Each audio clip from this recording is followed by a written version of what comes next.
B P ಏನಿದೆ ಅದನ್ನು ಕರೆಕ್ಟಾಗಿ ಕಂಟ್ರೋಲ್ ಮಾಡ್ಕೊಂಡಿಲ್ಲ ಅಂದರೆ ಲಾಂಗ್ ಟರ್ಮ್ ಆಗಿ ಬಿ ಪಿ ಜಾಸ್ತಿನೇ ಇದ್ದರೆ that also can contribute to heart attack. Sugar ಯಾರು ಕಂಟ್ರೋಲ್ ಮಾಡ್ಕೊಡಲ್ಲ ಅವರೆಲ್ಲ ಹಾರ್ಟ್ ಅಟ್ಯಾಕ್ ಆಗೋ ಚಾನ್ಸಸ್ ಇರುತ್ತೆ. ನಿಮ್ಮ ಶುಗರ್ ಎಷ್ಟಿದೆ, ನಿಮ್ಮ ಬಿ ಪಿ ಎಷ್ಟಿದೆ, ನಿಮ್ಮ ಕೊಲೆಸ್ಟ್ರಾಲ್ ಲೆವೆಲ್ ಎಷ್ಟಿದೆ, ಇದು 3 ನಂಬರ್ಸ್ ಎಲ್ಲರಿಗೂ ಗೊತ್ತಿರಬೇಕು. ಕೆಲವರಿಗೆ ಏನಾಗುತ್ತೆ 100% ಬ್ಲಾಕ್ ಆದ ಕುಸ್ತು ಬೀಳಲ್ಲ, ಎಲ್ಲರೂ ಜೋರಾಗಿ ನೋವು ಬರುತ್ತೆ, ವಾಂತಿ ಆಗುತ್ತೆ, ಬಿ ಪಿ ಲೋ ಆಗುತ್ತೆ, ಸುಸ್ತಾಗ್ಬಿಡ್ತಾರೆ, ಆ ಪರಿಸ್ಥಿತಿಯಲ್ಲಿ ಬರ್ತಾರೆ.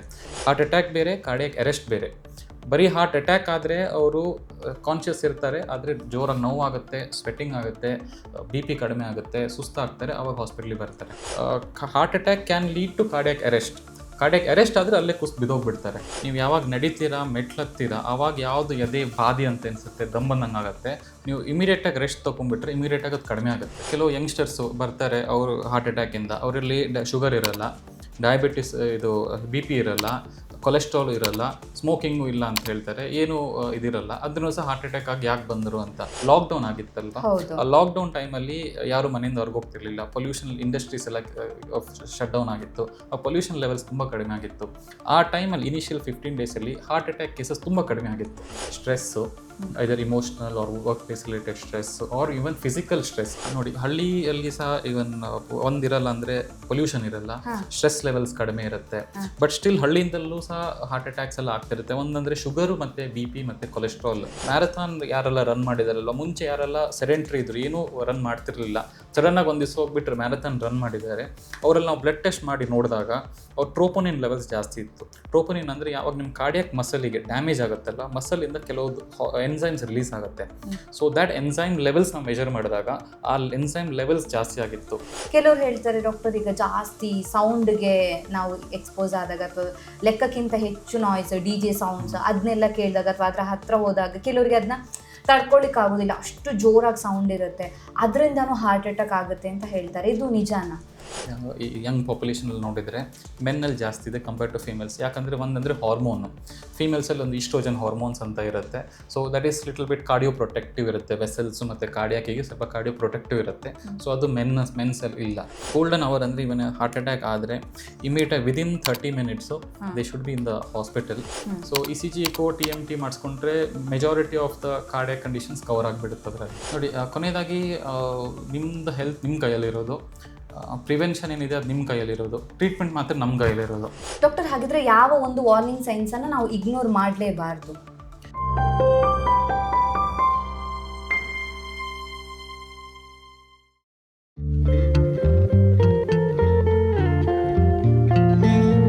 ನಮಸ್ತೆ, ನೀವು ನೋಡ್ತಾ ಇದ್ದೀರಾ ವಿಜಯ ಕರ್ನಾಟಕ. ನಾನು ರಕ್ಷಾ ಕೋಟ್ಯಾನ್. ಯಂಗ್ಸ್ಟರ್ಸ್ ಅಥವಾ ಯುವಕರು ಏನಾದರೂ ಹುಷಾರ್ ತಪ್ಪಿದ್ರೆ ಅಥವಾ ಎದೆನೋ ಅಂತ ಬಂದರೆ ಸಡನ್ ಆಗಿ ಎಲ್ಲರೂ ಹೇಳುವಂಥದ್ದು ಬಹುಶಃ ಅವನಿಗೆ ಹಾರ್ಟ್ ಅಟ್ಯಾಕ್ ಆಗಿರ್ಬೋದು ಅಥವಾ ಅವರಿಗೆ ಹಾರ್ಟ್ ಅಟ್ಯಾಕ್ ಆಗಿರ್ಬೋದು ಅಂತ. ಯಾಕೆಂತ ಹೇಳಿದ್ರೆ ಇವಾಗ ಹಾರ್ಟ್ ಅಟ್ಯಾಕ್ ಅನ್ನುವಂಥದ್ದು ವಯಸ್ಸಾದವರಲ್ಲಿ ಆಗುವಂಥ ಬದಲಾಗಿ ಹೆಚ್ಚಾಗಿ ಯುವ ಜನತೆಯಲ್ಲಿ ಅಂದರೆ ಯಂಗ್ಸ್ಟರ್ಸಲ್ಲಿ ಈ ಹಾರ್ಟ್ ಅಟ್ಯಾಕ್ ಹೆಚ್ಚಾಗಿ ಬರ್ತಾ ಇದೆ. ಹಾಗಿದ್ರೆ ಈ ಸಣ್ಣ ವಯಸ್ಸಿಗೆ ಯಾಕೆ ಹಾರ್ಟ್ ಅಟ್ಯಾಕ್ ಬರ್ತಾ ಇದೆ, ಇದು ಬರೋದಕ್ಕೆ ಕಾರಣ ಏನು, ಅದನ್ನು ಯಾವ ರೀತಿಯಾಗಿ ತಡೆಗಟ್ಟಬಹುದು ಅನ್ನೋದ್ರ ಬಗ್ಗೆ ಹೆಚ್ಚಿನ ಮಾಹಿತಿಯನ್ನು ತಿಳಿಸ್ಕೊಡೋದಕ್ಕೆ ಇವತ್ತು ನಮ್ಮ ಜೊತೆ ಇದ್ದಾರೆ doctor Nischal N Hegde, consultant interventional cardiologist, Bangalore hospital, Jayanagar and Kengeri. Doctor, ಕಾರ್ಯಕ್ರಮಕ್ಕೆ ಸ್ವಾಗತ. ಥ್ಯಾಂಕ್ ಯು ರಕ್ಷಾ, ನಾನು ಕರೆದಿದ್ದಕ್ಕೆ. ಡಾಕ್ಟರ್, ಈಗ ಯೂಶಲಿ ಈ ಹಾರ್ಟ್ ಅಟ್ಯಾಕ್ ಅಂದ ತಕ್ಷಣ ನಾವು ಅಂದ್ಕೊಳ್ಳೋದೇನು ಅಂತ ಹೇಳಿದ್ರೆ ವಯಸ್ಸಾದವರಲ್ಲಿ ಆಗುತ್ತೆ ಅಂತ. ಬಟ್ ಇತ್ತೀಚಿನ ದಿನಗಳಲ್ಲಿ ನಾವು ನೋಡೋದಾದರೆ ಈ ಹಾರ್ಟ್ ಅಟ್ಯಾಕ್ ಆಗುವಂಥದ್ದು ಸಣ್ಣ ವಯಸ್ಸಿನವರು, ಅಂದರೆ ನಾವು 20 ಮೇಲೆ ಅಥವಾ ಅದಕ್ಕಿಂತ ಕೆಳಗಿನ ವಯಸ್ಸಿನವರು ಕೂಡ ಈ ಒಂದು ಹಾರ್ಟ್ ಅಟ್ಯಾಕ್ ಆಗುತ್ತೆ. ಆದರೆ ಜನರಲ್ ಆಗಿ ಮಾತಾಡ್ಬೇಕಾದ್ರೆ ಹೇಳ್ತಾರೆ ಹಾರ್ಟ್ ಅಟ್ಯಾಕ್ ಆಗುತ್ತೆ ಅಂತ ಹೇಳಿದ್ರೆ ಅದಕ್ಕೆ ರೀಸನ್ ಮೇಯ್ನ್ ಆಗಿ ಕೊಲೆಸ್ಟ್ರಾಲ್ ಇರುತ್ತೆ ಅಂತ. ಬಟ್ ಕೊಲೆಸ್ಟ್ರಾಲನ್ನು ಹೊರತುಪಡಿಸಿ ಬೇರೆ ಯಾವೆಲ್ಲ ಕಾರಣಕ್ಕೋಸ್ಕರ ಹಾರ್ಟ್ ಅಟ್ಯಾಕ್ ಆಗುತ್ತೆ? ಸೊ ಒಂದು ಹೈ ಕೊಲೆಸ್ಟ್ರಾಲ್ ಬಿಟ್ಟು ಬೇರೆ ಯಾವುದೆಲ್ಲ ಕಾರಣದಿಂದ ಹಾರ್ಟಲ್ಲಿ ಬ್ಲಾಕ್ ಬಂದು ಹಾರ್ಟ್ ಅಟ್ಯಾಕ್ ಆಗುತ್ತಂದರೆ, ಒಂದು ಶುಗರ್ ಕಂಟ್ರೋಲ್ ಇಲ್ಲ ಅಂದರೆ it is very damaging to the heart. So ಅದರಿಂದ ಸಹ ಹಾರ್ಟ್ ಅಟ್ಯಾಕ್ ಆಗುತ್ತೆ. ನೆಕ್ಸ್ಟು ಬಿ ಪಿ ಏನಿದೆ ಅದನ್ನು ಕರೆಕ್ಟಾಗಿ ಕಂಟ್ರೋಲ್ ಮಾಡ್ಕೊಂಡಿಲ್ಲ ಅಂದರೆ ಲಾಂಗ್ ಟರ್ಮ್ ಆಗಿ ಬಿ ಪಿ ಜಾಸ್ತಿನೇ ಇದ್ದರೆ that also can contribute to heart attack. ಮತ್ತೊಂದು ಏನಂದರೆ smoking is very bad for heart. So smoking, chronic smokers ಇರ್ತಾರೆ, ಎಷ್ಟು ವರ್ಷದಿಂದ ಸ್ಮೋಕ್ ಮಾಡಿರ್ತಾರೆ, ಅವರಿದ್ದಲ್ಲಿ ಹಾರ್ಟ್ ಅಟ್ಯಾಕ್ ಬರೋ ಚಾನ್ಸಸ್ ತುಂಬ ಜಾಸ್ತಿ ಆಗಿರುತ್ತೆ. ಓಕೆ, ಸೊ ಶುಗರು, ಸ್ಮೋಕಿಂಗ್ ಇವೆಲ್ಲನೂ ಕೂಡ ಮೇನ್ ಕಾರಣ ಆಗುತ್ತೆ ಹಾರ್ಟ್ ಅಟ್ಯಾಕ್ ಆಗುತ್ತೆ. ಮೇನ್ ಕಾರಣ. ಆದರೆ ಈಗ ಸಣ್ಣ ವಯಸ್ಸಲ್ಲಿ ಅವರಿಗೆ ಶುಗರ್ ಇರುತ್ತೆ. ಈಗ ಶುಗರ್ ಅಂದರೆ ಸ್ವಲ್ಪ ಏಜ್ ಆದಾಗ ಬರುತ್ತೆ, ಒಂದು 40 ಆದರೂ ಆಗಬೇಕು ಅನ್ನೋದೊಂದು ಇರುತ್ತೆ. ಬಟ್ ಈಗ ಹಾರ್ಟ್ ಅಟ್ಯಾಕ್ ಆಗೋದಕ್ಕೆ ಅವರಿಗೆ ಶುಗರ್ ಇದ್ದಾಗಲೇ ಬಂದೇ ಬರುತ್ತೆ ಅಂತ ಅರ್ಥನಾ ಹೇಗೆ? ಇಲ್ಲ, ಶುಗರ್ ಇರುವವರೆಗೆ ಎಲ್ಲರಿಗೂ ಹಾರ್ಟ್ ಅಟ್ಯಾಕ್ ಬಂದೇ ಬರುತ್ತೆ ಅಂತ ಏನಿಲ್ಲ. ಯಾಕಂದ್ರೆ ಶುಗರ್ ತುಂಬಾ ಪೇಷಂಟ್ಸ್ಗೆ ಇರುತ್ತೆ. ಇಂಡಿಯಾದಲ್ಲಿ ನೋಡಿದ್ರೆ 3ರಲ್ಲಿ 1 ಜನಕ್ಕೆ ಶುಗರ್ ಇದ್ದೇ ಇರುತ್ತೆ. ಶುಗರ್ ಯಾರು ಕಂಟ್ರೋಲ್ ಮಾಡ್ಕೊಡಲ್ಲ ಅವರೆಲ್ಲ ಹಾರ್ಟ್ ಅಟ್ಯಾಕ್ ಆಗೋ ಚಾನ್ಸಸ್ ಇರುತ್ತೆ. ಶುಗರ್ ಕರೆಕ್ಟಾಗಿ ಕಂಟ್ರೋಲ್ ಮಾಡ್ಕೊಂಡ್ರೆ ಲಾಂಗ್ ಟರ್ಮ್ ಶುಗರ್ ಇದ್ದವರಿಗೂ ಏನೂ ಆಗಲ್ಲ.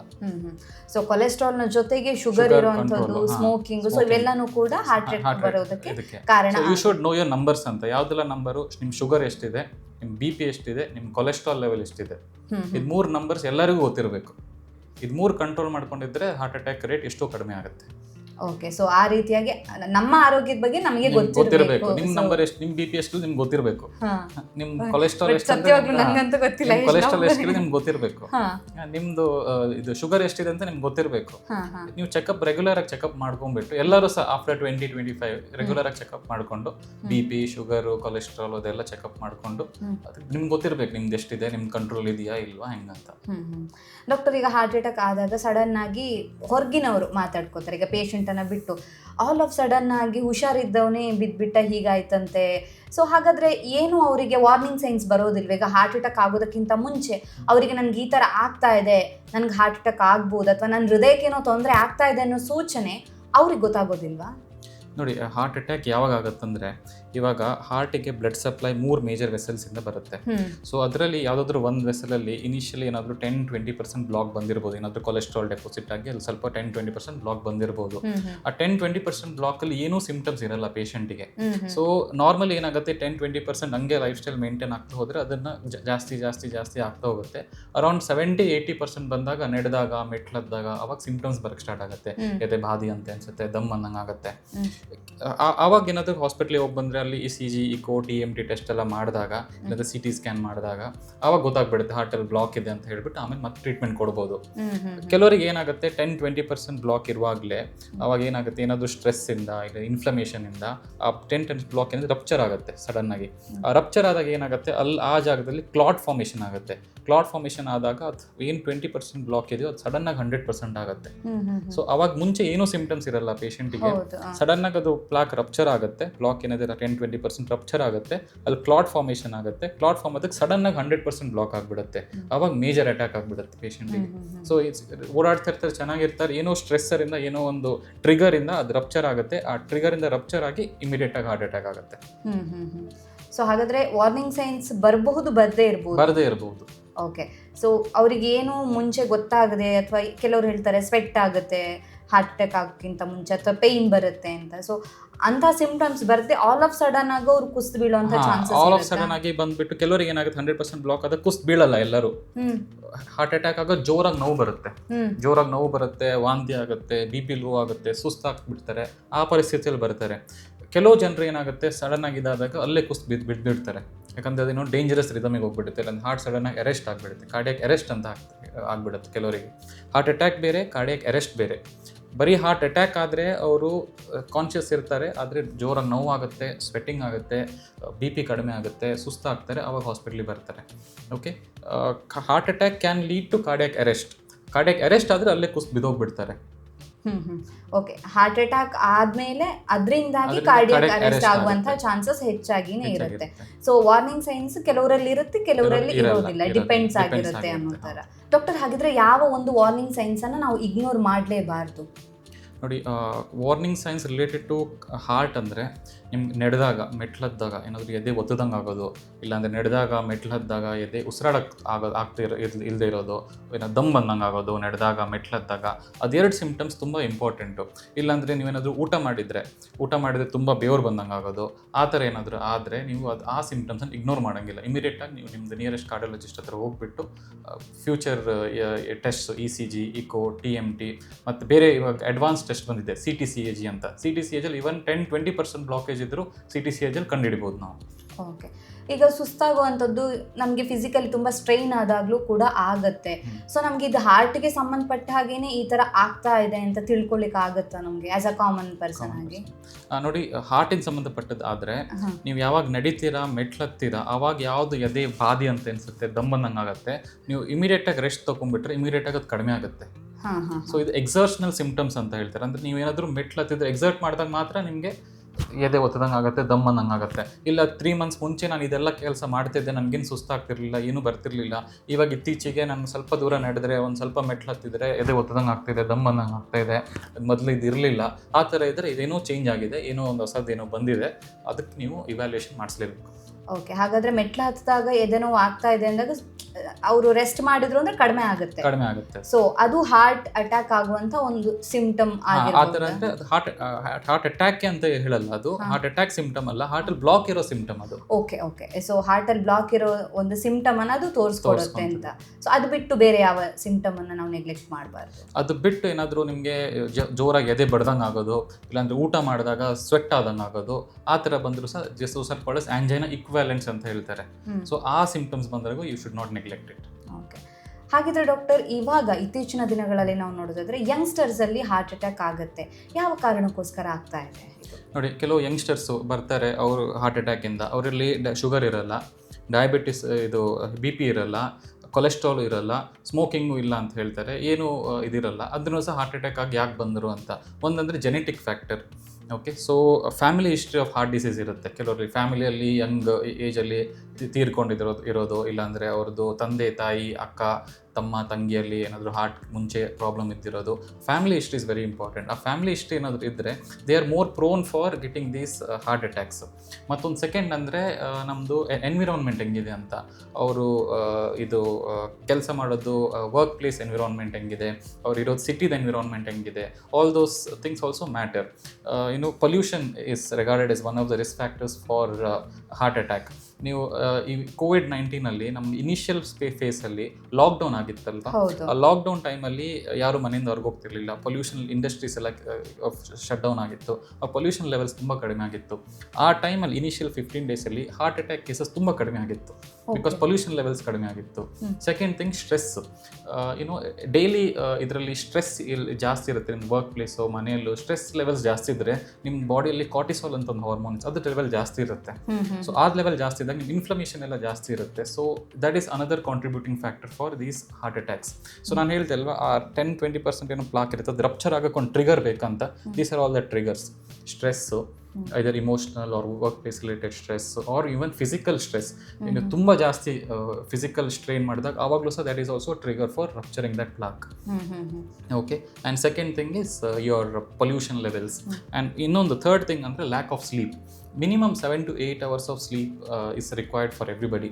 So 7 to 8 hours of sleep ನೀವು ದಿನ ಸಿಗ್ತಾ ಇಲ್ಲ, ಪ್ರೊಲಾಂಗ್ಡ್ ಏನಾದರೂ ಇನ್ಸಾಮ್ನಿಯಾ ಇದೆ, ಇಲ್ಲಾಂದರೆ ರಾತ್ರಿ ಮಲ್ಕೊಂತ ಇಲ್ಲ, ಲೇಟ್ ನೈಟ್ ವರ್ಕಿಂಗ್ ಇಲ್ಲ, ಲೇಟ್ ನೈಟ್ ಪಾರ್ಟಿಂಗ್ ಅದೆಲ್ಲ ಮಾಡ್ತಾ ಇದ್ದರೆ, so those are all stresses for this heart attack.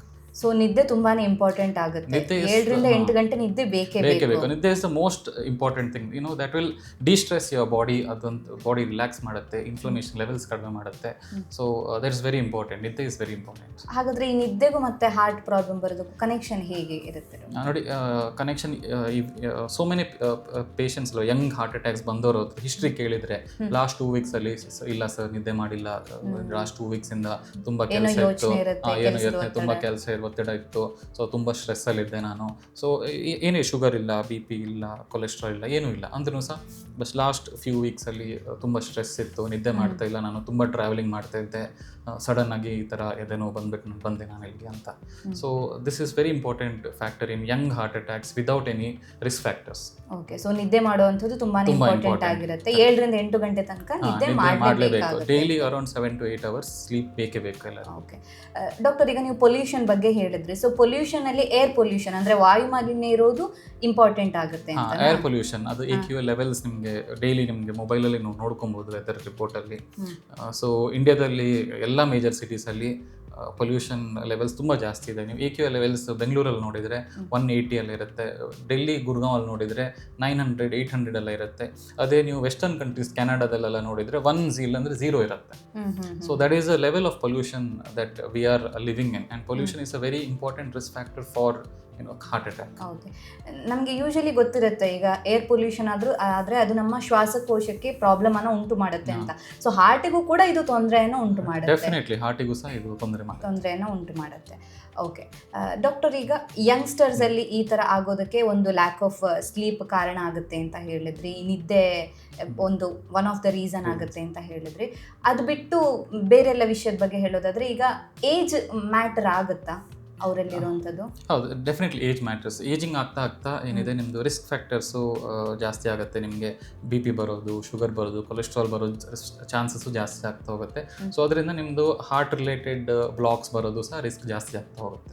Okay, ಈಗ ಹಳ್ಳಿ ಪ್ರದೇಶದಲ್ಲಿ ವಾಯು ಮಾಲಿನ್ಯ ಇರೋದಿಲ್ಲ, ತುಂಬ ಚೆನ್ನಾಗಿರುತ್ತೆ, ಬಟ್ ಹಳ್ಳಿಲೂ ಈಗ ಹಾರ್ಟ್ ಅಟ್ಯಾಕ್ ಆಗ್ತಾ ಇದೆಯಲ್ಲ, ಯಾಕೆ? ನೋಡಿ, ಹಳ್ಳಿಯಲ್ಲಿ ಸಹ ಇವನ್ ಒಂದಿರಲ್ಲ ಅಂದರೆ ಪೊಲ್ಯೂಷನ್ ಇರಲ್ಲ, ಸ್ಟ್ರೆಸ್ ಲೆವೆಲ್ಸ್ ಕಡಿಮೆ ಇರುತ್ತೆ, ಬಟ್ ಸ್ಟಿಲ್ ಹಳ್ಳಿಯಿಂದಲೂ ಸಹ ಹಾರ್ಟ್ ಅಟ್ಯಾಕ್ಸ್ ಎಲ್ಲ ಆಗ್ತಿರುತ್ತೆ. ಒಂದಂದ್ರೆ ಶುಗರು ಮತ್ತೆ BP ಮತ್ತೆ ಕೊಲೆಸ್ಟ್ರಾಲ್, ಅದು ಹಳ್ಳಿ ಜನರಲ್ಲೂ ಸಹ ನಾವು ಕಾಣ್ತಾ ಹಳ್ಳಿ ಜನರಲ್ಲೂ ಇರುತ್ತೆ. ತುಂಬಾ ಜನ ಹಳ್ಳಿಯವರು ಅವರಿಗೆ ಮೆಡಿಸಿನ್ಸ್ ಎಡಿಕ್ವೇಟ್ಲಿ ತಗೊಳ್ಳಲ್ಲ, ಅವರು ಇದೆಲ್ಲ ರೆಗ್ಯುಲರ್ ಚೆಕಪ್ಸ್ ಆಗಲ್ಲ ಅವರಿಗೆ. ಸೊ ಶುಗರ್ BP ಕೊಲೆಸ್ಟ್ರಾಲ್ ನೋಡಿದ್ರೆ ಆ ಹಳ್ಳಿಯಿಂದ ಬರೋ ಜನರಲ್ಲಿ ಹಾರ್ಟ್ ಅಟ್ಯಾಕ್ ಯಾರಿಗೆ ಆಗುತ್ತೆ ಅದು ಕಂಟ್ರೋಲ್ ಇರಲ್ಲ. ಅವ್ರಿಗೆ ಅಷ್ಟೊಂದು ಎಜುಕೇಶನ್ ಇರಲ್ಲ, ಅಷ್ಟೊಂದು ಫೆಸಿಲಿಟೀಸ್ ಇರಲ್ಲ, ಅದು ರೆಗ್ಯುಲರ್ ಆಗಿ ಚೆಕಪ್ ಮಾಡಿಸ್ಕೊಂಡು ರೆಗ್ಯುಲರ್ ಆಗಿ ಮೆಡಿಸಿನ್ಸ್ ತಗೊಳಕ್ಕೆ. ಸೊ ಹಳ್ಳಿ ಜನರಲ್ಲಿ ಮೇನ್ಲಿ ನಾವು ನೋಡ್ತೇವೆ ಅಂದರೆ ಇದಿರುತ್ತೆ. ಮತ್ತು ಪ್ಲಸ್ ಸ್ಮೋಕಿಂಗ್ ತುಂಬ ಕಾಮನ್ ಇದೆ. ಬೀಡಿ ಸ್ಮೋಕಿಂಗ್ ಹಳ್ಳಿ ಜನರಲ್ಲಿ ತುಂಬ ಕಾಮನ್ ಆಗಿದೆ. ಸೊ ಅದು ಒಂದು ಇಂಪಾರ್ಟೆಂಟ್ ರಿಸ್ಕ್ ಫ್ಯಾಕ್ಟರ್ ಹಳ್ಳಿ ಜನ. ಓಕೆ, ಸೊ ಎಲ್ಲಿದ್ರೂ ಕೂಡ ಯಾವ್ದಾದ್ರು ಒಂದು ರಿಸ್ಕ್ ಫ್ಯಾಕ್ಟರ್ ಅವರಿಗೆ ಹಾರ್ಟ್ಗೆ ಪ್ರಾಬ್ಲಮ್ ಅನ್ನ ಉಂಟು ಮಾಡುತ್ತೆ ಅಂತ. ಈಗ ಹೆಚ್ಚು ಭಾರ ಎತ್ತೋದು, ಫಿಸಿಕಲ್ ಆಕ್ಟಿವಿಟಿ ಕೂಡ ಜಾಸ್ತಿ ಮಾಡಬಾರ್ದು ಅಂತ ಹೇಳಿದ್ರಿ. ಯೂಶಲಿ ನಾವು ನೋಡ್ಬೋದು ಈಗ ಸ್ಪೋರ್ಟ್ಸ್ ಪರ್ಸನ್ ಅಥವಾ ಜಿಮ್ಮಿಗೆ ಹೋಗೋರಲ್ಲಿ ಕೂಡ ಇವಾಗ ಹಾರ್ಟ್ ಪ್ರಾಬ್ಲಮ್ ಬರ್ತಾ ಇದೆ. ಅದೇ ಕಾರಣಕ್ಕೋಸ್ಕರ ನಾವು ನೋಡಿ, mild to moderate intensity exercise is very good for you, very good for all your blood vessels, very good for heart. So ಎಲ್ಲರೂ ಸಹ ಮೈಲ್ಡ್ ಟು ಮಾಡ್ರೇಟ್ ಎಕ್ಸರ್ಸೈಸ್ ಅಂದರೆ ವಾಕಿಂಗು, ಜಾಗಿಂಗು, ಬ್ರಿಸ್ಕ್ ವಾಕು, ಅದೆಲ್ಲ ದಿನಕ್ಕೊಂದು ಮಿನಿಮಮ್ ಅಂದರೆ 30 ನಿಮಿಷ ಮಾಡಲೇಬೇಕು ಎಲ್ಲರೂ ಸಹ. ಇದು ಯಾವುದು ಇಂಜೂರಿಯಸ್ ಟು ಹಾರ್ಟ್ ಅಂದರೆ very strenuous exercise which you are not use to. So ಇವತ್ತಿನ ತನಕ ಏನಿಲ್ಲ, ನಾನು ಏನೂ ಮಾಡ್ತಿರ್ಲಿಲ್ಲ, ನಾಳೆ ಹೋಗ್ಬಿಟ್ಟು ನಾನು ಮ್ಯಾರಥಾನ್ ಓಡ್ತೇನೆ ಅಂತ ಹೋದರೆ ಆವಾಗ ನಾವು we have seen that in marathon patient study ಮಾಡಿದ್ದೇವೆ.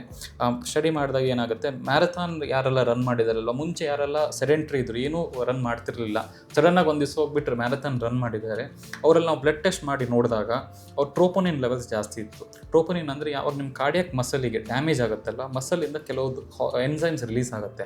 ಸೊ ದ್ಯಾಟ್ ಎನ್ಸೈಮ್ ಲೆವೆಲ್ಸ್ ನಾವು ಮೆಜರ್ ಮಾಡಿದಾಗ ಆ ಎನ್ಸೈಮ್ ಲೆವೆಲ್ಸ್ ಜಾಸ್ತಿ ಆಗಿತ್ತು. So that is an indication that ನೀವು ಮ್ಯಾರಥಾನ್ ಓಡೋದ್ರಿಂದ ಇವತ್ತು because you are sedentary till yesterday, ಇವತ್ತು ಸಡನ್ನಾಗಿ ನೀವು ಓಡಿದ್ದೀರಾ, ಅದರಿಂದ ನಿಮ್ಮ ಹಾರ್ಟ್ ಮಸಲಿಗೆ ಸ್ವಲ್ಪ ಡ್ಯಾಮೇಜ್ ಆಗಿದೆ ಅಂತ. So it was not beneficial for you. So marathon is when it is important ಅಂದರೆ ನಿಮ್ಮ ಟ್ರೈನಿಂಗ್ ಏನು ಮಾಡ್ತೀರಾ ನೀವು ಮ್ಯಾರಥಾನ್ ಓಡೋಕ್ಕೆ ಅದಕ್ಕಿಂತ ಮುಂಚೆ 2-3 ಮಂತ್ಸ್ ಮುಂಚೆ ನೀವು ಟ್ರೈನಿಂಗ್ ಮಾಡೋಕ್ಕೆ ಸ್ಟಾರ್ಟ್ ಮಾಡ್ಕೊಬೇಕು. The training is very helpful for you. ನೀವು ಟ್ರೈನ್ ಮಾಡ್ಕೊಂಡು ಆಮೇಲೆ ಮ್ಯಾರಥಾನ್ ಓಡ್ಕೊಂಡು ಅದೇ ಲೈಫ್ ಸ್ಟೈಲ್ ನೀವು ಕಂಟಿನ್ಯೂ ಮಾಡಿದರೆ that is very helpful for you.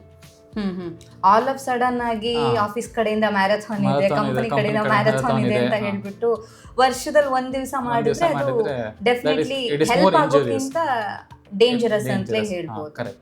Doctor, ಈಗ ಒಬ್ಬರ ಹಾರ್ಟ್ ತುಂಬಾನೇ ಹೆಲ್ದಿ ಆಗಿದ್ರು ಕೂಡ ಹಾರ್ಟ್ ಅಟ್ಯಾಕ್ ಬರುವಂತ ಸಾಧ್ಯತೆ ಇರುತ್ತಾ? ನೋಡಿ, ಹೆಲ್ದಿ ಯಾವಾಗಿದೆ ಅಂತ ಹೇಳ್ತೇವೆ, ಹೆಲ್ದಿ ಆಗಿರೋಕ್ಕಂದ್ರೆ ಪ್ರೂವ್ ಮಾಡ್ಬೇಕು ನೀವು ಹೆಲ್ದಿ ಆಗಿದೆ ಅಂತ. ಸಿಂಪ್ಟಮ್ಸ್ ಏನಿಲ್ಲ, ಇಷ್ಟೆಲ್ಲ ಚೆನ್ನಾಗಿದ್ರು, ನನ್ನಿಂದ ತನಕ ಮಾತಾಡ್ತಿದ್ರು, ಓಡಾಡ್ತಿದ್ರು ಅಂತ, ಅದು that is not called as healthy. ನೀವು ಹೆಲ್ದಿ ಆಗಿದ್ದು ಪ್ರೂವ್ ಮಾಡಬೇಕಾದ್ರೆ ಅದ್ರದ್ದು ಏನಾದರೂ CT ಸ್ಕ್ಯಾನೋ ಇಲ್ಲಾಂದರೆ ರೆಗ್ಯುಲರ್ ಟೆಸ್ಟ್ ಮಾಡಿಸ್ಕೊಂಡು ರೆಗ್ಯುಲರ್ ಇದು ECG, echo, TMT, CT scans ಎಲ್ಲ ರೆಗ್ಯುಲರ್ ಇಂಟರ್ವಲ್ ಮಾಡ್ಕೊಂಡ್ಬಿಟ್ಟು ನಿಮ್ಮ ಶುಗರು, BP, ಕೊಲೆಸ್ಟ್ರಾಲ್ ಲೆವೆಲ್ಸ್ ಎಲ್ಲ ಕರೆಕ್ಟಾಗಿ ನೋಡ್ಕೊಂಡ್ಬಿಟ್ಟು ಎಲ್ಲ ಕರೆಕ್ಟಾಗಿದ್ದರೆ that is called as healthy heart. ಅಷ್ಟೊಂದು ಹೆಲ್ದಿ ಇಟ್ಕೊಂಡ್ರೆ ಹಾರ್ಟ್ ಅಟ್ಯಾಕ್ ಬರೋ ಚಾನ್ಸಸ್ ತುಂಬ ಕಡಿಮೆ, ಯೂಶಲಿ ಆಗಲ್ಲ. Unless you are having some channelopathies ಅಂತ ಹೇಳ್ತಾರೆ.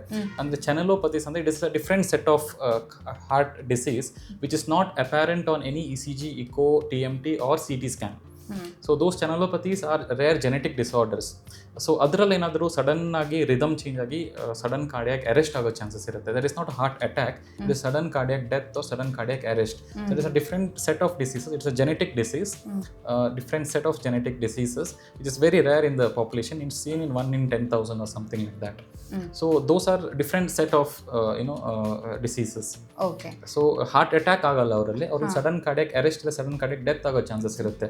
And those patients usually they will have a family history of Okay. that disease. ಫ್ಯಾಮಿಲಿಯಲ್ಲಿ ಯಾರಿಗಾದ್ರೂ ಒಬ್ರಿಗೆ ಹಾರ್ಟ್ ಪ್ರಾಬ್ಲಮ್ ಇರುತ್ತೆ ಅಂದ್ರೆ ಸಡನ್ ಆಗಿ ಡೆತ್ ಆಗಿರುತ್ತೆ. ಸೊ ಫ್ಯಾಮಿಲಿಯಲ್ಲಿ ಮುಂಚೆ ಹಿಸ್ಟ್ರಿ ಇರುತ್ತೆ ಅವ್ರದ್ರಲ್ಲಿ, ಸಡನ್ ಆಗಿ ಸಡನ್ ಕಾರ್ಡಿಯಕ್ ಡೆತ್ ಆಗಿದೆ ಅಂತ. So what we do is it family screening. ಈ ತರ ಏನಾದ್ರು ಸಡನ್ ಕಾರ್ಡಿಯಕ್ ಡೆತ್ ಇಲ್ಲಾಂದ್ರೆ ಸಡನ್ ಕಾರ್ಡಿಯಕ್ ಅರೆಸ್ಟ್ ಆದವರಿಗೆ, ರಿವೈವ್ ಆದವರಿಗೆ ಅವ್ರದ್ದೆಲ್ಲ ಫ್ಯಾಮಿಲಿ ಹಿಡ್ಕೊಂಡ್ಬಿಟ್ಟು ನಾವು ಸ್ಕ್ರೀನಿಂಗ್ ಮಾಡ್ತೇವೆ. ಆ ಥರ ಬೇರೆಯವ್ರಿಗೆ ಏನಾದ್ರು ಇದೆಯಾ ಅಂತ ಇದ್ರೆ ಅವರಲ್ಲಿ ಇಮಿಡಿಯೇಟ್ಲಿ ಅದನ್ನ ಡಿಟೆಕ್ಟ್ ಮಾಡಿ ಅದಕ್ಕೆ ಟ್ರೀಟ್ಮೆಂಟ್ ಸ್ಟಾರ್ಟ್ ಮಾಡ್ಕೊಂತೇವೆ. So that's a preventive measurement. Okay, so treatment ಮಾಡಿದ್ರೆ ನಮಗೆ ಬರುವಂತ ಸಾಧ್ಯತೆ ಕಡಿಮೆ ಆಗಿರುತ್ತೆ. But it's a different set. ಅದೇನು ಈ ರಿಸ್ಕ್ ಫ್ಯಾಕ್ಟರ್ಸ್ಗೂ ಸಂಬಂಧ ಇಲ್ಲ, ಅದು ಹಾರ್ಟ್ ಅಲ್ಲಿ ಬ್ಲಾಕ್ ಇರೋದಕ್ಕೂ ಸಂಬಂಧ ಇಲ್ಲ, ಅದು ಯಾವುದಕ್ಕೂ ಸಂಬಂಧ ಇಲ್ಲ. It's a channelopathy, it's a microscopic channels are present, sodium potassium channels ಅಂತ ಹೇಳ್ತೇವೆ. So it's an abnormality in one of those channels that is causing this. Okay, so ಅದೇನೇ ಮಾಡಿದ್ರು ಕೂಡ ಫ್ಯಾಮಿಲಿ ಹಿಸ್ಟ್ರಿಯಲ್ಲಿ ಬಂದೇ ಬರುತ್ತೆ. That cannot be repaired. ಅದು ನಮ್ಮ ಕೈಯಲ್ಲಿ ಇರೋದಿಲ್ಲ. ನಮ್ಮ ಕೈಯಲ್ಲಿ ಇರೋದಿಲ್ಲ ಅದು. ಡಾಕ್ಟರ್, ಈಗ ಲೋ BP ಹಾಗೇನೆ ಹಾರ್ಟ್ ಅಟ್ಯಾಕ್ ಇರುವಂತ ಕನೆಕ್ಷನ್ ಏನು? ನೋಡಿ, ಏನಾದರೂ ಹಾರ್ಟ್ ಅಟ್ಯಾಕ್ ಆದಾಗ ಬಿ ಪಿ ಎಲ್ಲ ಲೋ ಆಗುತ್ತೆ, ಯಾಕಂದರೆ ಹಾರ್ಟ್ ಪಂಪಿಂಗ್ ವೀಕ್ ಆಗುತ್ತೆ, ಅದರಿಂದ ಬಿ ಪಿ ಫಾಲ್ ಆಗುತ್ತೆ. ಸೊ ಆವಾಗ ಬಿ ಪಿ ಫಾಲ್ ಆದಾಗ ಫುಲ್ ಸುಸ್ತಾದಂಗೆ ಆಗುತ್ತೆ. And even previously heart attack ಆದ ಪೇಷಂಟಿಗೆ ಯಾರಿಗೆ ಹಾರ್ಟ್ ಪಂಪಿಂಗ್ ಎಲ್ಲ ವೀಕ್ ಆಗಿರುತ್ತೆ ಅವರದ್ರಲ್ಲೂ ಸಹ ಬಿ ಪಿ ಸ್ವಲ್ಪ ಲೋ ಆಗೇ ಇರುತ್ತೆ. ಸೊ ಆದರೆ ಅವರು ಸ್ಟೇಬಲ್ ಆಗಿ ಅದನ್ನ ಮೆಡಿಸಿನ್ಸಿಂದ ಮೇಂಟೈನ್ ಮಾಡ್ಕೊಂಡು ಹೋಗ್ತಾರೆ. ಆದರೆ ಫಸ್ಟ್ ಟೈಮ್ ಹಾರ್ಟ್ ಅಟ್ಯಾಕ್ ಆಗಿ ಸಡನ್ ಹಾರ್ಟ್ ಅಟ್ಯಾಕ್ ಆದಾಗ ಬಿ ಪಿ ಲೋ ಆದಾಗ ಅವಾಗ ಇಮಿಡಿಯೇಟ್ ಆಗಿ ಫುಲ್ ಸುಸ್ತಾಗೋದು ಅದೆಲ್ಲ ಆಗುತ್ತೆ. So B P low is one of the indication that ಏನೋ ಪ್ರಾಬ್ಲಮ್ ಇದ್ದಿರ್ಬೋದಂತ. ಮುಂಚೆ ಬಿ ಪಿ ಎಲ್ಲ ನಾರ್ಮಲ್ ಇತ್ತು, ಇವಾಗ ಸಡನ್ ಸುಸ್ತಾಯಿತು, ಬಿ ಪಿ ಚೆಕ್ ಮಾಡಿದ್ರೆ ಲೋ ಬಂತು, that is dangerous sign. So immediate ಆಗಿ ನೀವು ಟ್ರೀಟ್ಮೆಂಟ್ ತಗೊಬೇಕಂತ. ಸೊ ಲೋ BP ಇದ್ರೆ ಹಾರ್ಟ್ ಅಟ್ಯಾಕ್ ಬರುವಂತ ಸಾಧ್ಯತೆ ಇರುತ್ತಾ?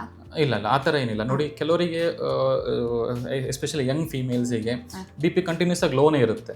So that doesn't indicate that ಇದು ಹಾರ್ಟ್ ಅಟ್ಯಾಕ್ ಬಂತು, ಹಾರ್ಟ್ ಅಟ್ಯಾಕ್ ಆಗಿತ್ತು. ಇಲ್ಲ, ಅವ್ರ ಬಿ ಪಿನೇ ಲೋವರ್ ಸೈಡಲ್ಲೇ ಇರುತ್ತೆ. ಸೊ ಆಲ್ ಆಫ್ ಸಡನ್ ಆಗಿ ನಾರ್ಮಲ್ ಇದ್ದವರಿಗೆ ಸಡನ್ ಆಗಿ ಹೇಳ್ತಾರೆ ಫಸ್ಟಿಗೆ ಲೋ BP ಆಯ್ತಂತೆ, ಲೋ BP ಆದ್ಮೇಲೆ ಹಾರ್ಟಿಗೆ ಪ್ರಾಬ್ಲಮ್ ಬಂತು ಅಂತ. ಸೊ ನಾರ್ಮಲ್ ಆಗಿದ್ದವರಿಗೆ ಸಡನ್ ಆಗಿ ಲೋ BP ಆದ್ರೆ ಪ್ರಾಬ್ಲಮ್ ಬರುತ್ತೆ. ಎಕ್ಸಾಕ್ಟ್ಲಿ. ಮುಂಚೆ ಬಿ ಪಿ ಎಲ್ಲ ನಾರ್ಮಲ್ ಇತ್ತು, ಸಡನ್ ಆಗಿ ಲೋ ಆಯ್ತು, that is indication of some problem. ಮುಂಚೆಯಿಂದಾನೇ ಲೋ ಬಿ ಪಿನೇ ಇತ್ತು, ಅವ್ರದ್ದು ಲೈಫ್ ಲಾಂಗ್ ಹಂಗೆ ಇತ್ತು. ಮುಂಚೆ ಎಲ್ಲ ಕಡೆ ಚೆಕ್ ಮಾಡಿದಾಗ ಲೋ ಬಿ ಪಿನೇ ಇತ್ತು, ಇವಾಗಲೂ ಲೋ ಬಿ ಪಿನೇ ಇದೆ, ಅದೇನ್ not a risk factor. Okay, so low BP ಯಲ್ಲೂ ಕೂಡ ಆ ರೀತಿ ಇದೆ. ಮುಂಚೆಯಿಂದಾನೇ ಇದ್ರೆ ಏನು ಪ್ರಾಬ್ಲಮ್ ಆಗಲ್ಲ. ಆಲ್ ಆಫ್ ಸಡನ್ ಆಗಿ ಲೋ BP ಆದ್ರೆ ಅದು ಹಾರ್ಟಿಗೆ ಪ್ರಾಬ್ಲಮ್ ಅನ್ನ ಉಂಟು ಮಾಡುತ್ತೆ ಅಂತ.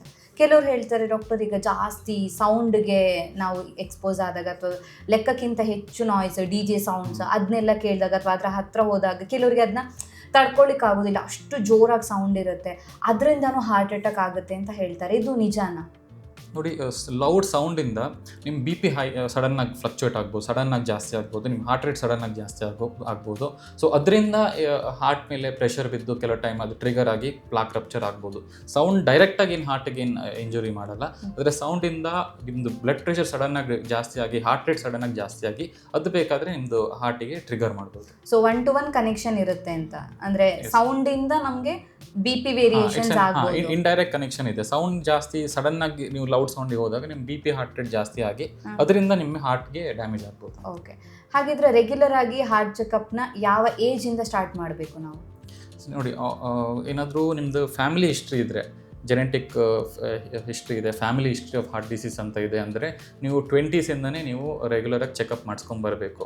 ಅದು ಫ್ಯಾಮಿಲಿ ಹಿಸ್ಟ್ರಿ ಇಲ್ಲ, ಆದರೆ ನಿಮಗೆ ಶುಗರು, BP, ಕೊಲೆಸ್ಟ್ರಾಲು, ಇಲ್ಲಾಂದರೆ ಸ್ಮೋಕಿಂಗ್ ಇದೆ, ಇಲ್ಲಾಂದರೆ ಸ್ಟ್ರೆಸ್ಫುಲ್ ಇದಿದೆ, ನಿಮ್ಮದು ಎನ್ವಿರಾನ್ಮೆಂಟ್ ಇದೆ, ಇಲ್ಲಾಂದರೆ ನೀವು ತುಂಬ ಜಾಸ್ತಿ ಪೊಲ್ಯೂಷನ್ ಏರಿಯಾಸಲ್ಲಿ ಇದ್ದೀರಾ ಅಂತ ಹೇಳಿದರೆ ನೀವು 25 ಇಯರ್ಸಿಂದನೇ ನೀವು ರೆಗ್ಯುಲರಾಗಿ ಹಾರ್ಟ್ ಚೆಕಪ್ ಮಾಡಿಸ್ಕೊಂಡಿರ್ಬೇಕು. ಇಲ್ಲ ಅಂದರೆ ಇದೇನೂ ಇಲ್ಲ ಅಂದ್ರೂ ಸಹ ಇದೇನೂ ಇಲ್ಲ, ರಿಸ್ಕ್ ಫ್ಯಾಕ್ಟರ್ಸು ಇಲ್ಲ, ಫ್ಯಾಮಿಲಿ ಹಿಸ್ಟ್ರಿನೂ ಇಲ್ಲ, ನಂದು ಲೈಫ್ ಸ್ಟೈಲು ಎಲ್ಲ ಚೆನ್ನಾಗಿದೆ ಅಂತ ಹೇಳಿದರೆ after 30 every once year or once 2 years ನೀವು ಒಂದ್ಸತಿ ರೆಗ್ಯುಲರ್ ಚೆಕಪ್ ಮಾಡಿಸ್ಕೊಬೋದು. ಡಾಕ್ಟರ್, ಈಗ ವಯಸ್ಸಾದವರಲ್ಲಿ ಇಲ್ಲದೆ ಇರುವಂಥ ಒಂದು ರಿಸ್ಕ್ ಫ್ಯಾಕ್ಟರ್ ಅಥವಾ ಯಾವುದೇ ರಿಸ್ಕ್ ಫ್ಯಾಕ್ಟರ್ಗಳಾಗಿರ್ಬೋದು, ಇದು ಯಂಗ್ಸ್ಟರ್ಸಲ್ಲಿ ಇರುತ್ತೆ, ಸೊ ಅದ್ರ ಬಗ್ಗೆ ಅವರು ಕೇರ್ಫುಲ್ ಆಗಿರಬೇಕು ಅಂದರೆ ಯಾವುದು? ನೋಡಿ, ಒಂದಂದರೆ ಸ್ಲೀಪಿಂಗ್. ಯೂಶ್ವಲಿ ಯಂಗ್ಸ್ಟರ್ಸೇ ವರ್ಕ್ ಸ್ಟ್ರೆಸ್ಸು, ಕೆರಿಯರು, ಆ್ಯಂಬಿಷನ್ನು ಅಂತ ಇಟ್ಕೊಂಡ್ಬಿಟ್ಟು ಫುಲ್ ಸ್ಟ್ರೆಸ್ಫುಲ್ ಆಗಿ ತಗೊಂಡ್ಬಿಟ್ಟು ನಿದ್ದೆ ಮಾಡಲ್ಲ. So that is one thing. ನಿದ್ದೆ ಕರೆಕ್ಟಾಗಿ ಮಾಡಬೇಕು, ಇದು ಮಾಡ್ಕೊಬೇಕು. ಮತ್ತು ಸ್ಮೋಕಿಂಗ್ ಕಾರ್ಪೊರೇಟ್ ಲೈಫ್ ಸ್ಟೈಲಲ್ಲಿ smoking has become a thing, common ಆಗಿಬಿಟ್ಟಿದೆ. ಸೊ ಅದು ಎವ್ರಿ ಹಾಫ್ ಆನ್ ಅವರ್ 1 ಅವರ್ಗೆ ಹೋಗ್ಬಿಟ್ಟು ಗ್ಯಾಪ್ ತೊಗೊಳ್ಳೋದು, ಸ್ಮೋಕ್ ಮಾಡೋದು. So that is one another thing that they have to stop. And third thing is stress ಕಡಿಮೆ ಮಾಡ್ಕೊಬೇಕು. So ಈ ಮೂರನ್ನ ಕಂಟ್ರೋಲ್ ಮಾಡ್ಕೊಳ್ಳುವಂಥದ್ದು ತುಂಬಾನೇ ಇಂಪಾರ್ಟೆಂಟ್ ಆಗಿದೆ. ಯೂಶಲಿ ಯಾರಿಗೆ ಏಜ್ ಆಗಿರುತ್ತಲ್ವ they know how to manage stress. ಅವ್ರ ಲೈಫಲ್ಲಿ ಏನು ಇದ್ರಲ್ಲಿ ಕೆಲಸದಲ್ಲಿ ಇಲ್ಲಾಂದ್ರೆ ಇದರಲ್ಲಿ ಏನಾದರೂ ಅವ್ರಿಗೆ ಅಷ್ಟೊಂದು ಸ್ಟ್ರೆಸ್ ಆಗಲ್ಲ. ಯಂಗ್ಸ್ಟರ್ಸಿಗೆ ಎಕ್ಸ್ಪೀರಿಯನ್ಸ್ ಇರಲ್ಲ, ಅದನ್ನ ಹ್ಯಾಂಡಲ್ ಮಾಡಿ ಗೊತ್ತಿರಲ್ಲ. ಸೊ ಒಂಚೂರು ಇದಾದ್ರೂ ತುಂಬಾ ಜಾಸ್ತಿ ಸ್ಟ್ರೆಸ್ ಮಾಡ್ಕೊತಾರೆ. So youngsters usually stress levels ಎಲ್ಲ ತುಂಬಾ ಜಾಸ್ತಿ ಇರುತ್ತೆ because they don't know how to handle it. So ಅದನ್ನು ಸ್ವಲ್ಪ ಸ್ಟ್ರೆಸ್ ಮ್ಯಾನೇಜ್ಮೆಂಟ್ ಸ್ವಲ್ಪ ಕ್ಲಾಸಸ್ಸು ಸೆಮಿನಾರ್ಸು ಅದೆಲ್ಲ ಕಾರ್ಪೊರೇಟ್ ಲೈಫ್ ಸ್ಟೈಲ್ ತೊಗೊಂಬಂದ್ರೆ ಸ್ವಲ್ಪ ಯಂಗ್ಸ್ಟರ್ಸ್ ಸ್ಟ್ರೆಸ್ ಲೆವೆಲ್ ಸ್ವಲ್ಪ ಕಡಿಮೆ ಆಗುತ್ತೆ. ಅದೇ ನೀವು ಹೇಳ್ದಂಗೆ ಲೈಫ್ ಗೋಲ್ ಇರುತ್ತೆ, ಅವ್ರಿಗೆ ಅಚೀವ್ ಮಾಡಬೇಕು ಅಂತ ಇರುತ್ತೆ, ಸಕ್ಸಸ್ ಆಗಬೇಕು ಅಂತ ಇರುತ್ತೆ. ಸೊ ಅದಕ್ಕೋಸ್ಕರ ನಿದ್ದೆ ಬಿಟ್ಟು ಕೆಲಸ ಮಾಡೋರು ಇರ್ತಾರೆ, ಕೆಲವೊಂದ್ಸತಿ ಮ್ಯಾನೇಜ್ಮೆಂಟಿಂದ ಬರುವಂಥ ಸ್ಟ್ರೆಸ್. ಸೊ ಏನೇ ಮಾಡಿದ್ರು ಈ ಕಾಂಪಿಟೇಟಿವ್ ವರ್ಲ್ಡ್ ಅಲ್ಲಿ ಬದುಕಲೇಬೇಕು ಅಂದಾಗ ಆ ಸ್ಟ್ರೆಸ್ ಇರುತ್ತೆ. ಸೊ ಅದನ್ನ ಮ್ಯಾನೇಜ್ ಮಾಡಬೇಕಾಗುತ್ತೆ. ಸೊ ಸ್ಟ್ರೆಸ್ ಮ್ಯಾನೇಜ್ ಆದ್ರೆ ಹೆಲ್ತ್ ಚೆನ್ನಾಗಿರುತ್ತೆ ಅಂಡ್ ಮೇನ್ಲಿ ಹಾರ್ಟ್ ಹೆಲ್ತ್ ಕೂಡ ಚೆನ್ನಾಗಿರುತ್ತೆ ಅಂತ. ಈಗ ಮೆನ್ ವರ್ಸಸ್ ವುಮೆನ್ ಅಂದರೆ ಗಂಡಸರು ಮತ್ತು ಹೆಂಗಸರಲ್ಲಿ ಯಾರಲ್ಲಿ ಹೆಚ್ಚು ಈ ಹಾರ್ಟ್ ಅಟ್ಯಾಕ್ ಆಗುವಂಥ ಸಾಧ್ಯತೆ ಇರುತ್ತೆ ಡಾಕ್ಟರ್? ನೋಡಿ, ಇವಾಗ ನೋಡೋಕೆ ಹೋದರೆ ಯೂಶಲಿ ಮೆನ್ನಲ್ಲಿ ಜಾಸ್ತಿ ಇದೆ. ಈ ಯಂಗ್ ಪಾಪ್ಯುಲೇಷನಲ್ಲಿ ನೋಡಿದರೆ ಮೆನ್ನಲ್ಲಿ ಜಾಸ್ತಿ ಇದೆ ಕಂಪೇರ್ ಟು ಫೀಮೇಲ್ಸ್. ಯಾಕಂದರೆ ಒಂದಂದರೆ ಹಾರ್ಮೋನು, ಫೀಮೇಲ್ಸಲ್ಲಿ ಒಂದು ಈಸ್ಟ್ರೋಜನ್ ಹಾರ್ಮೋನ್ಸ್ ಅಂತ ಇರುತ್ತೆ. So that is little bit cardio protective ಇರುತ್ತೆ, ವೆಸಲ್ಸು ಮತ್ತು ಕಾರ್ಡಿಯಾಕಿಗೆ ಸ್ವಲ್ಪ ಕಾರ್ಡಿಯೋ ಪ್ರೊಟೆಕ್ಟಿವ್ ಇರುತ್ತೆ. ಸೊ ಅದು ಮೆನ್ಸಲ್ಲಿ ಇಲ್ಲ.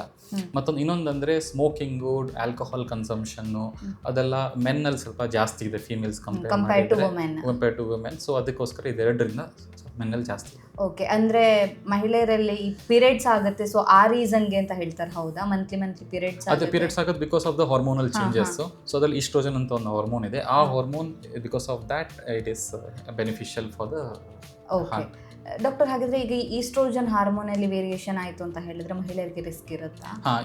ಈ ಪ್ರೆಗ್ನೆನ್ಸಿ ಟೈಮಲ್ಲಿ, ಪ್ರೆಗ್ನೆನ್ಸಿ ಟೈಮಲ್ಲಿ ಇಲ್ಲಾಂದರೆ ಓರಲ್ ಕಾಂಟ್ರಸೆಪ್ಟಿವ್ ಪಿಲ್ಸ್ ತೊಗೊತಾರಲ್ವ, ಆ ಪಿಲ್ಸಿಂದ ಮತ್ತು ಪ್ರೆಗ್ನೆನ್ಸಿ ಟೈಮಲ್ಲಿ ಫೀಮೇಲ್ಸಿಗೆ ಸ್ವಲ್ಪ ಹಾರ್ಟಿದು ರಿಸ್ಕ್ ಇರುತ್ತೆ.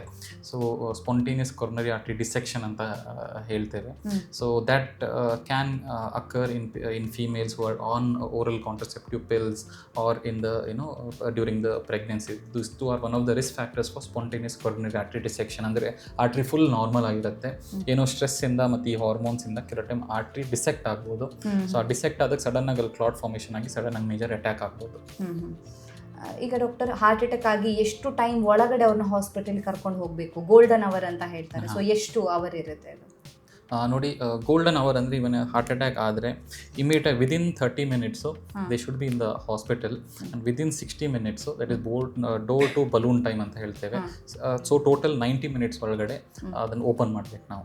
90 minutes ಒಳಗಡೆ ಏನಾದರೂ ಕ್ಯಾಥ್ಲ್ಯಾಬ್ ಶಿಫ್ಟ್ ಮಾಡಿ ಆಂಜಿಯೋಪ್ಲಾಸ್ಟಿ ಮಾಡೋಕ್ಕಾಗಲ್ಲ ಅಂತ ಹೇಳಿದರೆ ವಿದಿನ್ 30 minutes ನಾವು ಇಂಜೆಕ್ಷನ್ ಕೊಟ್ಬಿಟ್ಟು ಅದನ್ನು ಕರಗಿಸ್ಬೇಕು. So 30 minutes ideal, 90 minutes for angioplasty, 30 minutes for thrombolysis. Up to 6 hours is okay. Up to 24 hours is slightly manageable. Beyond 24 hours is very deteriorating. Risk ಜಾಸ್ತಿ ಇರುತ್ತೆ. ಟ್ರೀಟ್ಮೆಂಟ್ ಅಲ್ಲಿ ನೋಡೋದಾದ್ರೆ ಈಗ ಆಪರೇಷನ್ ಮಾಡದೆ ಅದರದೇನು ಆಪರೇಷನ್ ಅಲ್ಲಿ ಯಾವ ರೀತಿಯಾಗಿ ಹಾರ್ಟ್ ಅಟ್ಯಾಕ್ ಆದಾಗ ಅವ್ರಿಗೆ ಟ್ರೀಟ್ ಮಾಡ್ಬೋದು ಡಾಕ್ಟರ್? ನೋಡಿ, ಇವಾಗ ಅಡ್ವಾನ್ಸಸ್ ಬಂದಿದೆ ನಮ್ಮದು ಪರ್ಕ್ಯುಟೇನಿಯಸ್ ಟೆಕ್ನಾಲಜಿ, ಪರ್ಕ್ಯುಟೇನಿಯಸ್ ಇಂಟರ್ವೆನ್ಷನ್ಸಿಂದ. ಸೊ ಓಪನ್ ಮಾಡಿ ನೀವು ಮಾಡಬೇಕಂತ, ಓಪನ್ ಹಾರ್ಟ್ ಸರ್ಜರಿ ಮಾಡಬೇಕಂತ ಇಲ್ಲ ಇಮಿಡಿಯೇಟ್ ಆಗಿ ಹಾರ್ಟ್ ಅಟ್ಯಾಕ್ ಎಲ್ಲ ಆದರೆ ಜಸ್ಟ್ ಕೈಯಿಂದನೇ ಒಂದು ಆರ್ಟ್ರಿ ಇದೆ, ಒಂದು ಸಣ್ಣ ಸೂಜಿ ಹಾಕ್ಬಿಟ್ಟು ಕೈಯಿಂದನೇ ವಯರ್ ಹಾಕಿ ನಾವು ಟ್ಯೂಬ್ ಹಾಕಿ ಹಾರ್ಟ್ ಹತ್ರ ಹೋಗ್ಬಿಟ್ಟು ಅದು ಬ್ಲಾಕ್ ಎಲ್ಲಿದೆ ಅಂತ ನೋಡಿಬಿಟ್ಟು ಆ ಬ್ಲಾಕಿಂದ ಥ್ರೂ ಇಂದ ವಯರ್ ಹಾಕ್ಬಿಟ್ಟು ಅಲ್ಲಿ ಬಲೂನಲ್ಲಿ ಅದನ್ನು ಓಪನ್ ಮಾಡಿ ಅಲ್ಲೇ ಸ್ಟೆಂಟ್ ಹಾಕ್ಬಿಟ್ಟು will be able to restore the flow. So stent ಹಾಕಿದವ್ರು ಇಮಿಡಿಯೇಟ್ ರಿಕವರಿನೂ ಇರುತ್ತೆ, ಜಾಸ್ತಿ ಟೈಮು ತಗೊಳ್ಳಲ್ಲ. So that is one advantage of the latest advances in the medical field. So compare to open heart surgery ಇದು ಬೇಗ ಆಗುತ್ತೆ, time consuming. ಇಲ್ಲ, this is lesser time consuming. Open heart surgery ಅಂದ್ರೆ it's a long process, long recovery ಅದೆಲ್ಲ. So this is a very short procedure, short recovery. So and outcomes ಅದು ತುಂಬ ಚೆನ್ನಾಗಿರುತ್ತೆ. Okay, so ಇದ್ರ ಬಗ್ಗೆ ಫರ್ದರ್ ಇನ್ಫಾರ್ಮೇಷನ್ ಕೊಡೋದಾದ್ರೆ ಸರ್ಜರಿ? ನೋಡಿ, surgery ಅಂದರೆ open heart surgery ಯಾವಾಗ ಮಾಡಬೇಕಂದ್ರೆ ಏನಾದರೂ ಲೆಫ್ಟ್ ಮೇನ್ ಅಂತ ಇದೆ ಒಂದು ಆರ್ಟ್ರಿ, ಅದು ಮೇನ್ ಆರ್ಟ್ರಿ, ಇನ್ನೊಂದು ಲೆಫ್ಟ್ ಮೇನ್ ಡಿಸೀಸ್ ಇದ್ದರೆ ಸ್ಟೆಂಟ್ ಹಾಕೋ ಸ್ವಲ್ಪ ರಿಸ್ಕ್ ಇರುತ್ತೆ. ಸೊ ಬೇಸಿಕಲಿ ಸರ್ಜರಿಗೆ ಅವ್ರನ್ನ ರೆಫರ್ ಮಾಡ್ತೇವೆ. ಇಲ್ಲ 3 ವೆಸಲಲ್ಲಿ ಹಾರ್ಟ್ ಇದು 3 ವೆಸಲಲ್ಲೂ ಸಹ ತುಂಬ ಜಾಸ್ತಿ ಬ್ಲಾಕ್ ಇದೆ ಅಂತೆ, ಅಂಥ ಪೇಷಂಟನ್ನು ಸಹ ಸರ್ಜರಿಗೆ ರೆಫರ್ ಮಾಡ್ತೇವೆ. ಸೊ ಆದರೆ ಇಲ್ಲ ಅಷ್ಟೊಂದು ಜಾಸ್ತಿ ಬ್ಲಾಕ್ ಇಲ್ಲ, ಇಲ್ಲಾಂದರೆ ಒಂದೇ ವೆಸಲ್ ಬ್ಲಾಕ್ ಇದೆ, ಇಲ್ಲಾಂದರೆ ಲೆಫ್ಟ್ ಮೇನ್ ಇನ್ವಾಲ್ವ್ ಇಲ್ಲ ಅಂತ ಹೇಳಿದರೆ ಮೋಸ್ಟ್ ಆಫ್ ದ ಪೇಷಂಟ್ಸ್ ಇವಾಗ ಆಂಜಿಯೋಪ್ಲಾಸ್ಟಿಯಲ್ಲೇ ಮ್ಯಾನೇಜ್ ಮ್ಯಾನೇಜ್ ಆಗ್ತಾ ಇದ್ದಾರೆ. ಕೆಲವು ಟೈಮ್ ಏನಾಗ್ತಿತ್ತು ಮೊದಲು ಹಾರ್ಟ್ ಬ್ಲಾಕ್ ಇದೆ ಅಲ್ವಾ, ಕೊಲೆಸ್ಟ್ರಾಲ್ ಜೊತೆ ಕ್ಯಾಲ್ಸಿಯಂ ಡೆಪಾಸಿಟ್ ಆಗ್ತಾ ಇತ್ತು. ಸೊ ಕ್ಯಾಲ್ಸಿಯಂ ಡೆಪಾಸಿಟ್ ಆದಾಗ block will be very hard. So ಅದು ಬಲೂನ್ ಹಾಕಿ ಓಪನ್ ಮಾಡಿದ್ರೆ ಓಪನ್ ಆಗಲ್ಲ. ಸೊ ಆ ಪೇಷಂಟ್ಸನ್ನು ಮುಂಚೆ ಏನು ಮಾಡ್ತಿದ್ವಿ, ಸರ್ಜರಿ ಕಳಿಸ್ಬಿಡ್ತಾ ಇದ್ವಿ, ಅದು ಓಪನ್ ಆಗಲ್ಲ, ಕ್ಯಾಲ್ಸಿಯಂ ಇದೆ, ಹಾರ್ಡ್ ಇದೆ ಅಂತ. So now days we have advance techniques. So we have a diamond tip drill.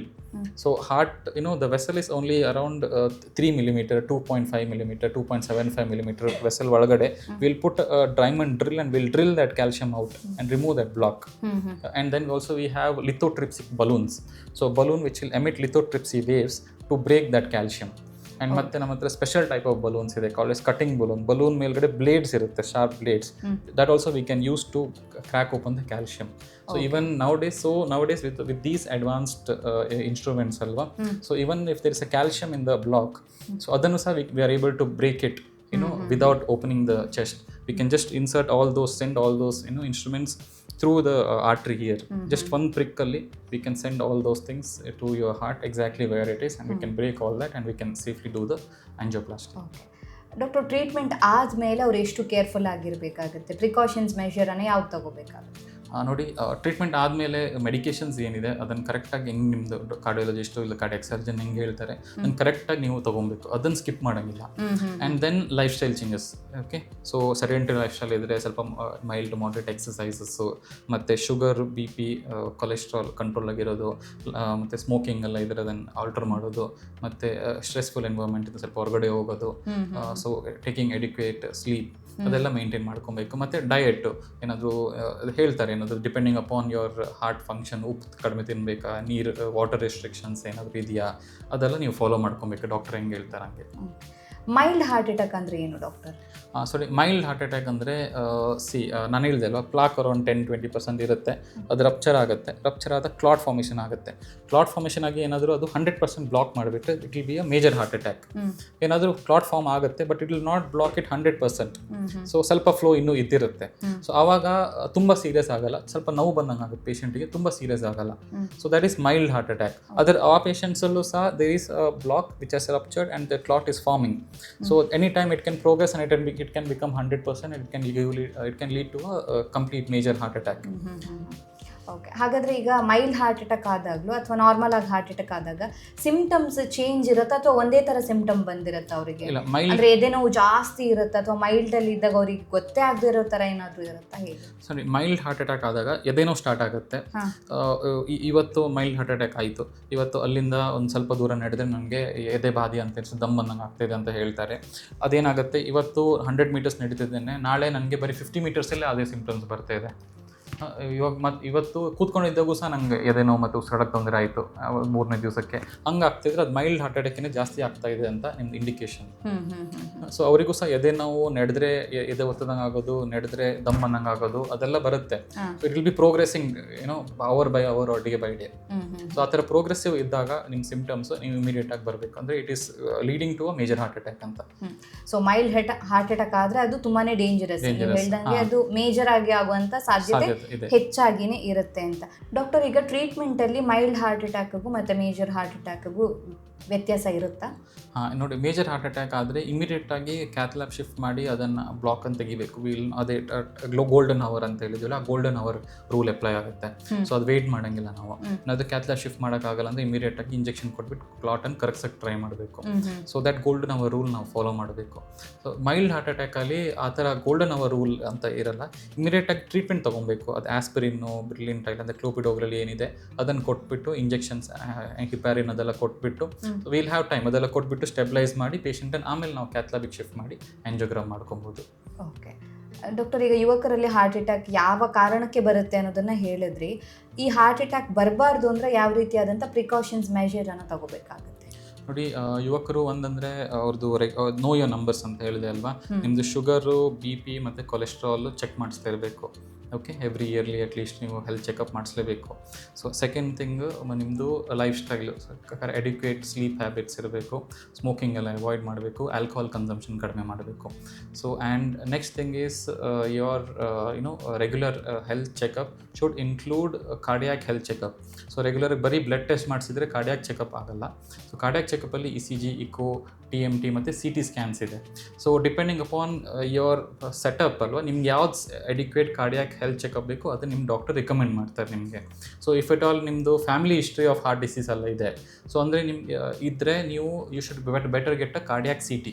So ನಮ್ಮದು ಬೆಂಗಳೂರು ಹಾಸ್ಪಿಟಲ್ ಜಯನಗರಲ್ಲಿ 640 ಸ್ಲೈಸ್ ಕಾರ್ಡಿಯಾಕ್ CT ಇದೆ. So that has been put up keeping in mind the preventive cardiology ಇದು setup ಅಂತ. So we want to prevent these heart attacks ಅಂತ. So 640 slice cardiac CT is first in the south India ನೋಡೋಕೆ ಹೋದರೆ. So within 5 seconds of your time, the scanning can tell you even if you have a 10 or 20% block in your blood vessels. So that is a very useful tool. So ಅದು ಯಾರು ಮಾಡ್ಕೊಬೇಕಂದ್ರೆ ನಮ್ದು ಏನಾದರೂ family history ಇದ್ದರೆ, ಇಲ್ಲಾಂದರೆ sugar, BP, cholesterol ಎಲ್ಲ ಇದ್ದರೆ, these patients should get a cardiac CT done. So ಮತ್ತು ಬೇರೆಯವರು ಏನು ಮಾಡಬೇಕು, ಬೇರೆಯವರು ಅಟ್ಲೀಸ್ಟ್ ನೀವು ECG, ಇಕೋ, TMT ಮಾಡಿಸ್ಕೊಬೇಕು. ಸೊ ECG, ಇಕೋ, TMT ಮಾಡಿಸ್ಕೊಂಡ್ರೆ majority of the cardiac conditions cover ಆಗಿಬಿಡುತ್ತೆ ಅದರಲ್ಲಿ. ಓಕೆ ಡಾಕ್ಟರ್, ಕೊನೆಯದಾಗಿ ಏನು ಹೇಳಕ್ಕೆ ಇಷ್ಟಪಡ್ತೀರಾ? ನೋಡಿ, ಕೊನೆಯದಾಗಿ ನಿಮ್ಮದು ಹೆಲ್ತ್ ನಿಮ್ಮ ಕೈಯಲ್ಲಿರೋದು, ಪ್ರಿವೆನ್ಷನ್ ಏನಿದೆ ಅದು ನಿಮ್ಮ ಕೈಯಲ್ಲಿರೋದು, ಟ್ರೀಟ್ಮೆಂಟ್ ಮಾತ್ರ ನಮ್ಮ ಕೈಯಲ್ಲಿರೋದು. ಸೊ ನೀವು ಪ್ರಿವೆನ್ಷನ್ ಏನಿದೆ ಅದು ನೀವು ಮಾಡ್ಕೊಬೇಕು. ನಿಮ್ಮದು ನಂಬರ್ಸ್ ಅಂದರೆ ಶುಗರ್, BP, ಕೊಲೆಸ್ಟ್ರಾಲ್ ಚೆಕ್ ಮಾಡಿಸ್ತಾ ಇರಬೇಕು. ನಿಮ್ಮದು ಹಾರ್ಟ್ ಸ್ಕ್ರೀನಿಂಗ್ ಏನಿದೆ ಅದನ್ನು ಮಾಡಿಸ್ತಾ ಇರಬೇಕು, ನಿಮ್ಮದು ಏಜ್ ಪ್ರಕಾರ, ನಿಮ್ಮದು ರಿಸ್ಕ್ ಫ್ಯಾಕ್ಟರ್ಸ್ ಪ್ರಕಾರ. ಸೊ ನೀವು ಕರೆಕ್ಟಾಗಿ ಪ್ರಿವೆನ್ಷನ್ ಡಾಕ್ಟರ್ಸ್ ಹತ್ರ ಹೋಗ್ಬಿಟ್ಟು ಕರೆಕ್ಟಾಗಿ ರೆಗ್ಯುಲರ್ ಚೆಕಪ್ ಮಾಡಿಸ್ಕೊಂಡು ಪ್ರಿವೆಂಟ್ ಮಾಡಿಕೊಂಡ್ರೆ we can avoid these major heart attacks, major life losses. So we can take care of the society. ನಮ್ಮ ಡಾಕ್ಟರ್ಸ್ ಕೈಯಲ್ಲಿ ಮೇನ್ಲಿ ಇರೋದು, ನೀವು ನಮ್ಮ ಹತ್ರ ಬಂದರೆ we can recommend these test, we can prevent these attacks and we can help you out ಅಂತ. Thank you so much doctor. ನಮ್ಮ ಇವತ್ತಿನ ಕಾರ್ಯಕ್ರಮದಲ್ಲಿ ಹಾರ್ಟ್ ಅಟ್ಯಾಕ್, ಅದರಲ್ಲೂ ಕೂಡ ಯುವ ಜನತೆಯಲ್ಲಿ ಅಥವಾ ಯಂಗ್ಸ್ಟರ್ಸಲ್ಲಿ ಯಾವ ಕಾರಣಕ್ಕೆ ಬರ್ತಾ ಇದೆ, ಸೊ ಯಾವ ರೀತಿಯಾಗಿ ಅದನ್ನು ತಡೆಗಟ್ಬೋದು, ಆ್ಯಂಡ್ ಟ್ರೀಟ್ಮೆಂಟ್ ಯಾವ ರೀತಿಯಾಗಿರುತ್ತೆ, ಅಡ್ವಾನ್ಸ್ ಟೆಕ್ನಾಲಜಿಯಲ್ಲಿ ಟ್ರೀಟ್ಮೆಂಟ್ ಯಾವ ರೀತಿಯಾಗಿ ಇರುತ್ತೆ ಅನ್ನೋದನ್ನು ತಿಳಿಸ್ಕೊಟ್ಟಿದ್ರೆ thank you so much. Thank you Raksha. ನೋಡಿದ್ರಲ್ಲ, ನಮ್ಮ ಇವತ್ತಿನ ಕಾರ್ಯಕ್ರಮದಲ್ಲಿ ಹಾರ್ಟ್ ಅಟ್ಯಾಕ್ ಬರೋದಕ್ಕೆ, ಅದರಲ್ಲೂ ಕೂಡ ಯುವಕರಲ್ಲಿ ಈ ಹಾರ್ಟ್ ಅಟ್ಯಾಕ್ ಯಾವ ಕಾರಣಕ್ಕೆ ಬರುತ್ತೆ, ಇದನ್ನು ಯಾವ ರೀತಿಯಾಗಿ ತಡೆಗಟ್ಟಬಹುದು ಅನ್ನೋದ್ರ ಬಗ್ಗೆ ಡಾಕ್ಟರ್ ನಮಗೆ ಹೆಚ್ಚಿನ ಮಾಹಿತಿಯನ್ನು ತಿಳಿಸ್ಕೊಟ್ಟಿದ್ದಾರೆ. ಆರೋಗ್ಯಕ್ಕೆ ಸಂಬಂಧಿಸಿದಂಥ ಹೆಚ್ಚಿನ ಮಾಹಿತಿಯನ್ನು ವಿಜಯ ಕರ್ನಾಟಕ ಹೆಲ್ತ್ ಪೇಜ್ನಲ್ಲಿ ನೀವು ನೋಡಬಹುದು.